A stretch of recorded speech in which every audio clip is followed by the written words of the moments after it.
आदेश आदेश। मैं भैरव वीरेंद्र रुद्रनाथ अघोरी आप सभी का स्वागत करता हूँ। जैसा कि हमें पता है, सावन कुछ समय बाद आने वाला है। शिव जी के प्रिय महीना है। सावन के पूरे महीने शिव उपासना करने से शिव जी की असीम कृपा प्राप्त होती है। इसी क्रम में मैं आपको महाकाल साधना देने जा रहा हूँ।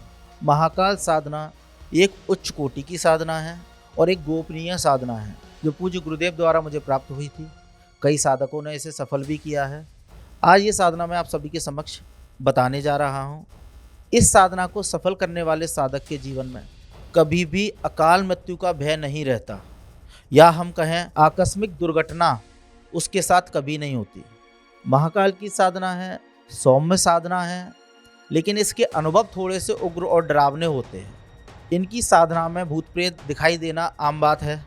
ये साधना सफल करने के बाद साधक मान सम्मान, वैभव, धन, कीर्ति, पूर्ण संपन्नता पा लेता है। साधक अपने मन के विकारों को धीरे धीरे भूलता जाता है। उसके दोष स्वतः ही नष्ट होते जाते हैं। यदि वो पूरी तरह से महाकाल की भक्ति में रम जाता है तो ये सारी चीज़ें आसान हो जाती हैं। इस साधना को आप या तो सावन के सोमवार में शुरू कर सकते हो या अन्य किसी भी सोमवार से शुरू कर सकते हो। 21 दिन की ये साधना होती है। इस साधना में महाकाल का पूर्ण प्रत्यक्षीकरण होता है या कृपा भी प्राप्त हो सकती है। शिव जी के रूप महाकाल के इसमें दर्शन संभव है। भूत प्रेत भी दिखाई देते हैं, चांडाल भी दिखाई देते हैं, क्योंकि ये सब शिव के गण हैं। तो इनकी साधना में ये दिखना साधारण बात है। तो इनसे भय नहीं होना चाहिए, डर नहीं होना चाहिए। सोमवार की रात्रि 10 बजे आप ये साधना शुरू करोगे। उससे पहले सुबह आप किसी भी शिव मंदिर में जाके शिव जी को दूध और जल अर्पित करके आओगे। उनसे साधना की सफलता का आशीर्वाद प्राप्त करोगे। रात्रि में 10 बजे आप नहा धोकर सफ़ेद वस्त्र धारण करके उत्तर मुख होकर सफ़ेद आसन पर बैठोगे। आपको अपने गुरु का, गणेश का, इष्ट, कुलदेव व पितृ स्थान देव का पूजन करना है। सभी के पंचोपचार पूजन होंगे।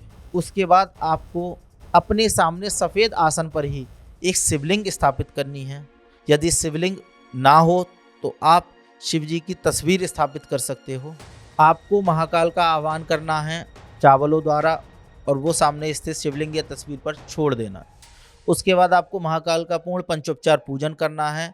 याद रखें, शिव जी को रोली नहीं चढ़ती है, तो इनकी पूजा में आप शिव जी को, शिवलिंग पर या महाकाल को आप रोली अर्पित नहीं करोगे। आपको अष्टगंध लेना है या चंदन लेना है, वो आपको अर्पित करना है। आप भस्म भी अर्पित कर सकते हो। शिव जी को सबसे प्रिय है भस्म लेपन, तो आप वो भी कर सकते हो। पूर्ण पंचोपचार पूजन के उपरांत आपको जो घी का दीपक जलाना है उसमें थोड़े से सफ़ेद तिल आपको डालने होंगे। भोग में आपको दूध से बनी मिठाई देनी है या दूध से बने पेड़े देने हैं, कम से कम 5 पीस। और साधक खुद अपने हाथों से खीर बनाकर भोग में लगाएगा। उसके बाद आपको 31 माला का जाप करना है रुद्राक्ष की माला से। यदि रुद्राक्ष की माला संस्कारित होगी तो सर्वोत्तम है, अन्यथा आप साधारण माला का प्रयोग कर सकते हैं।